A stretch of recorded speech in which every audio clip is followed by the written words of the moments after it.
Kayo mga OLA agents, mag-isip-isip na kayo ng ibang trabaho.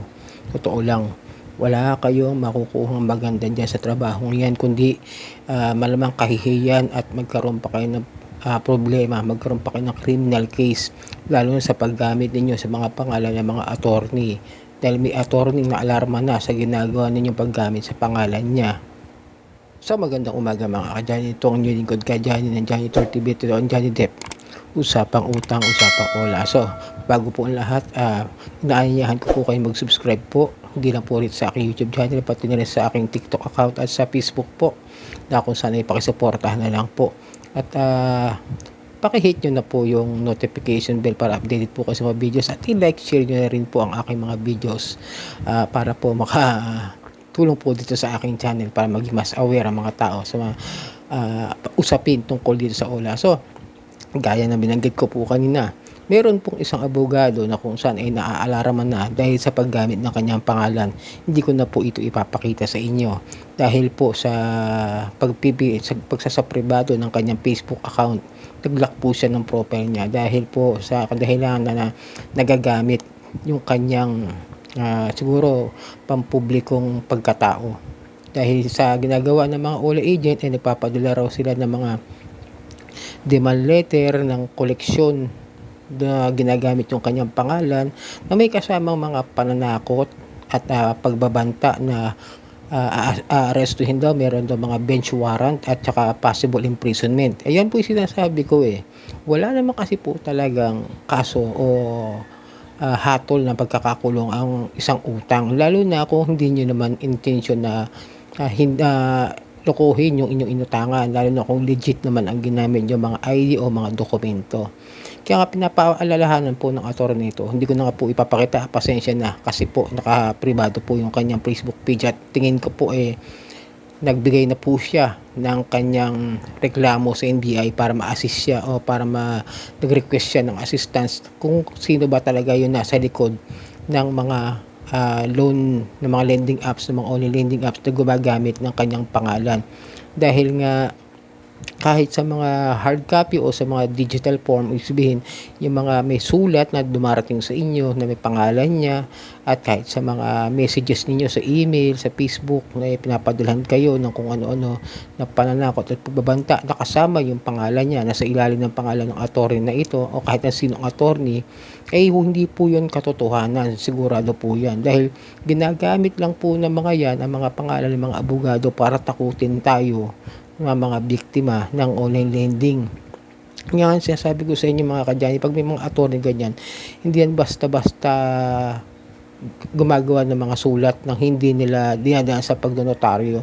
Kasi kung lalapit man po ang mga lending companies sa mga attorney for legal consultation, magbibigay lang po sila ng mga demand letter na naaayon doon sa dapat nilang sabihin. Na kunwari, ang utang nga natin ay due and demandable na po at sobra-sobra na po sa palugit at doon sa ating due date, kailangan singilin lamang ang ating utang kasama ang mga interest na kailangan nilang kunin at wala pong pagbabanta dapat yun.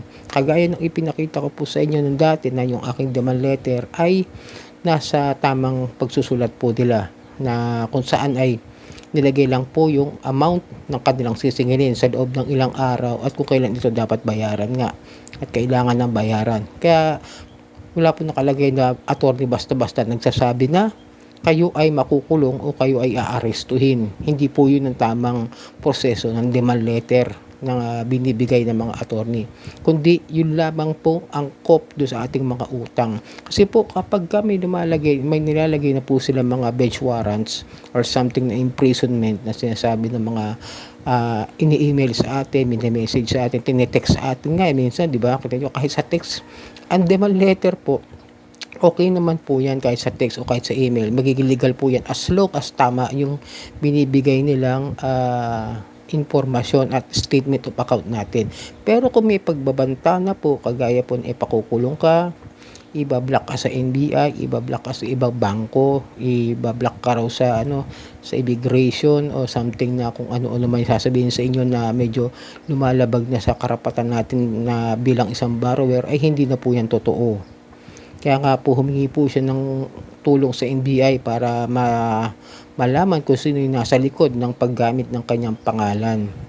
Yun po, no, tandaan nyo lagi. Tapos sasabihin pa ng mga demand letter kuno ng mga OLA na yan na may kasama silang police o may kasama silang NBI agent. Pagka pumunta sila sa bahay ninyo, huwag na kayong maniwala dyan sa mga ganyan. At minsan may kasama pa nga raw silang attorney para puntahan ka sa bahay at singilin ka sa pagkakautang at pupunta sa barangay. Hindi totoo yan.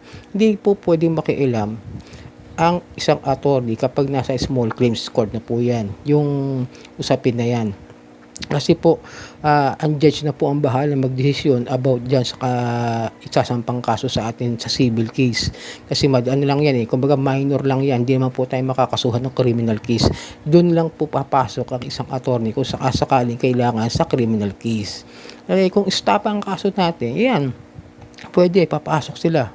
Maaari sila makialam, maaari nating hingian sila ng tulong kung sakasakaling sasampahan tayo ng kasong estapa. Yan, merong attorney. Pero kapag civil case at small claims court lang po, wala pong ganyan. Pero sa mga demand letter, natatandaan ninyo kapag may pangalan ng isang attorney na nagsabi na, yun nga, pinaliwanag nga ng attorney na yun na nakita ko doon na senior sa akin. Salamat nga pala sa iyo na nag-share sa akin para maging aware. Ginawa ko na po ito ngayon para malaman din po ng iba na yung mga attorney sinasabi nila dyan sa mga text, email, messenger na pinapasa sa atin ay walang katotohanan niyan kapag binanggit ang pangalan ng isang attorney, binanggit ang pangalan ng isang pulis, binanggit ang pangalan ng isang judge, kung sino-sino mga Poncio Pilato sa gobyerno ang babanggitin. Ay baka nga susunod pati pangalan ng presidente banggitin na nila para takutin tayo.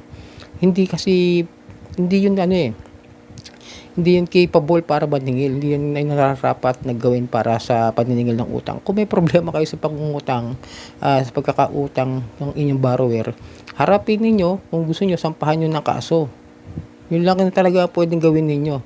Isampan nyo na kaagad sa korte. Yan ang pinakamainam at legal na gawin para maharap ninyo ang inyong borrower na hindi nakapagbayad. At kung nakikipag-usap naman ang inyong borrower na maayos, sana intindihin nyo rin dahil hindi naman lahat ng pagkakataon may pera ang tao. Nagkakaroon talaga ng gipit, di ba? Kahit yung mga mayayaman nagkakaroon ng utang yan. O, kami pa kaya mga mahihirap? Kami pa kaya mga minimum wager lang? Hindi nyo maiintindihan. Samantalang kayo, halos pagbantaan nyo, sirain nyo yung buhay ng tao. Magkano lang pa komisyon nyo dyan? Magkano ba komisyon nyo? Di ba? Tapos gagamit pa kayo ng pangalan ng attorney, ng police, ng judge, para lang i-stress yung tao. Paano kung may sakit pala yung tao, may kamag-anak na nasa ospital at hindi sinasadya yung nangyari na hindi niya nabayaran agad-agad, ano gagawin? Diba may stress, madidepress, pagkakaroon ng mental anxieties. Yan ang tinitrigger yung mga OLA agent. Maganda pa kaya kayo matigong trabaho. Kesa ganyan ginagawa nyo. Yung mga gumagawa nito, tingin ko mga bully lang talaga sa buhay yan. Yung mga tambay yan na walang magawa sa buhay, dyan nag-a-apply. Kaya sanay na sanay mga haras. Diba? Mga OLA agent na ganyan ng estilo, manakot, magbanta. Pero sa katotohanan, mga duwag. Kasi magpo-post gamit dami account. O, diba? Duwag yan mga yan. Kaya huwag rin kayong papatakot ng mga OLA victims. Tandaan ninyo, ang karapatan natin mga OLA victims, OLA borrower, nangutang lang tayo. Yun ang pagkakamali natin. Nangutang lang tayo sa mga maling lending companies. So yun, sana nakatulong at nakapagbigay ako ng paalaala sa inyo na kapag kami ginagamit sila mga attorney ay hindi po yun totoo.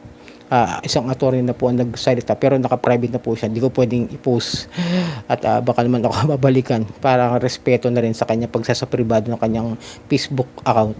Okay, marami po salamat at magandang araw sa inyo. Ito ang inyong lingkod kay Johnny ng Johnny TV at ito ang Johnny Depp, usapang utang, usapang ula. Peace out. Peace out.